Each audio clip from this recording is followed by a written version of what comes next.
What's up, YouTube? Welcome to the Aviators.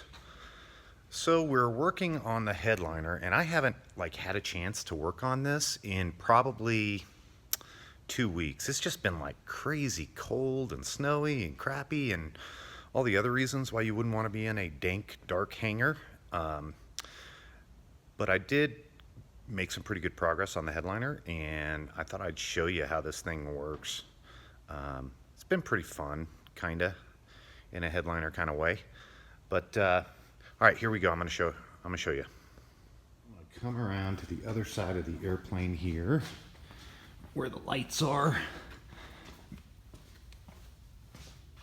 and here we go.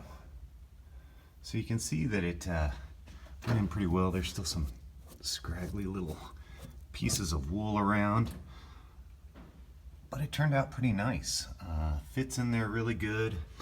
And this is just literally just a piece of wool with a little plastic strip on it on the edge there.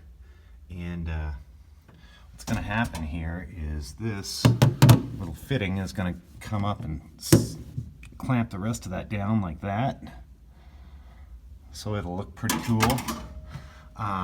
Something about this wool, it's a special kind of wool. I'll tell you about it.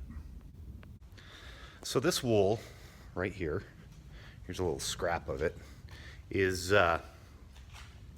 PMA'd by the FAA, and it must come from a special sheet because regular wool doesn't work per the FAA. You have to buy the expensive wool. So for that little piece of wool, it was like $300 just for a piece of wool, just so that the FAA says it won't burn or something.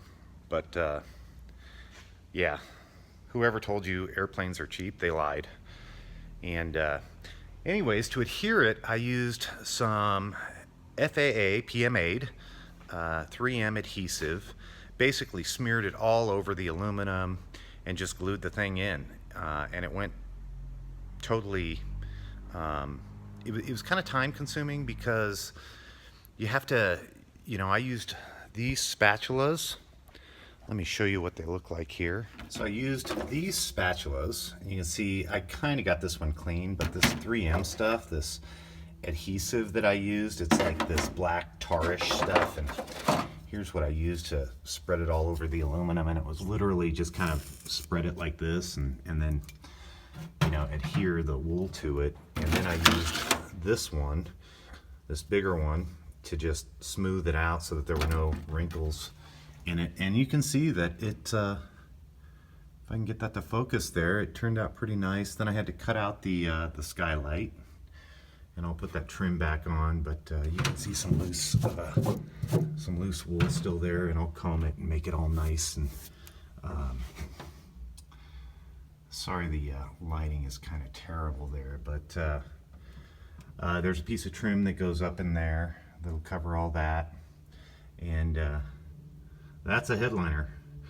I brought it all the way around and then up to here, and then put that edge molding on there to tighten it down, but it looks pretty good.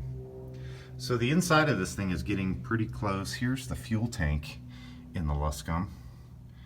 See that brass fitting on there? I had to polish that. My OCD wouldn't let me not polish it. But that's also the fuel gauge in there.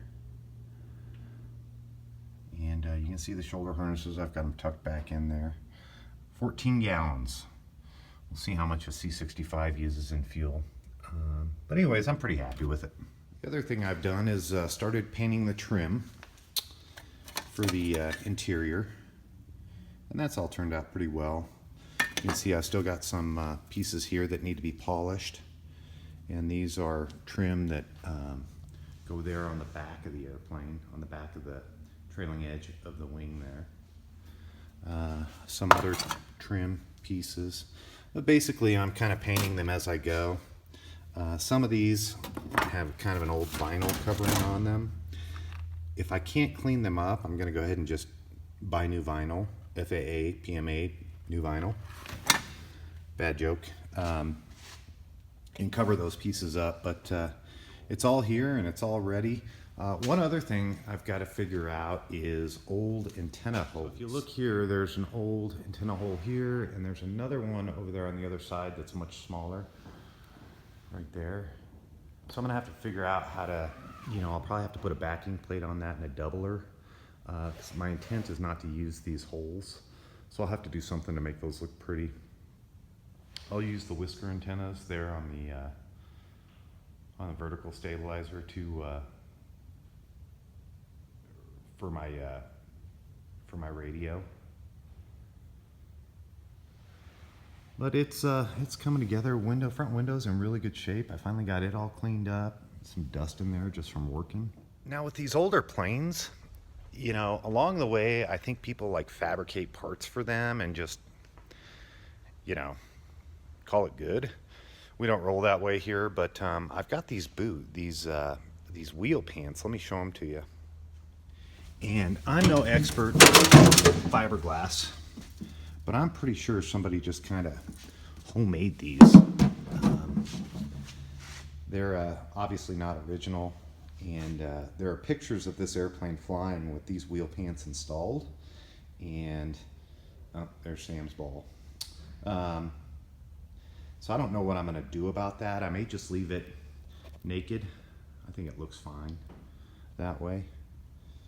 But I'll have to do some research in terms of whether or not those can be used. They're in decent shape. They're not cracked or anything, but if they're not legal, I don't want to obviously put them on the plane. So kind of getting to the end of this little project here, it would probably take me a day to put this all the way back together and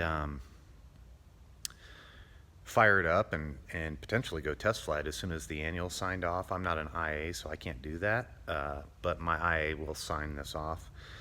We've nose to tail gone through it at this point, so it's getting time to get her in the air, and we're gonna do it.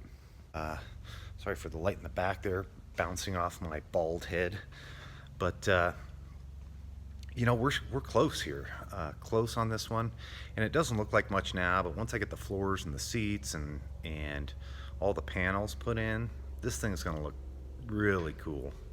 And I think I am going to sell it just because I don't want to buy another hangar, and I'm getting close on a 206, so yeah, this one's probably going to go, but I'm going to make sure it's perfect before I do.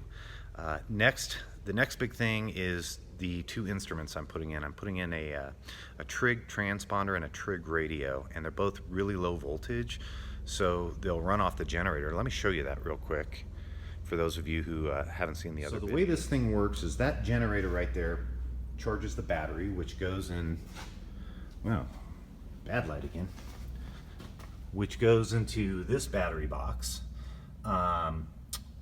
And the instruments, which will be right there in that panel, run off that battery, which is then charged by the generator.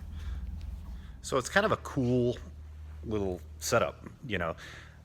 The bad Jim in me was like, let's tear this 65 horsepower engine off and put a Rotax on there and get it approved by the FAA, and 120 horsepower Rotax, and I could be a little fire breathing Luscombe. And then the little angel on my shoulder said, Jim, stop, don't do that.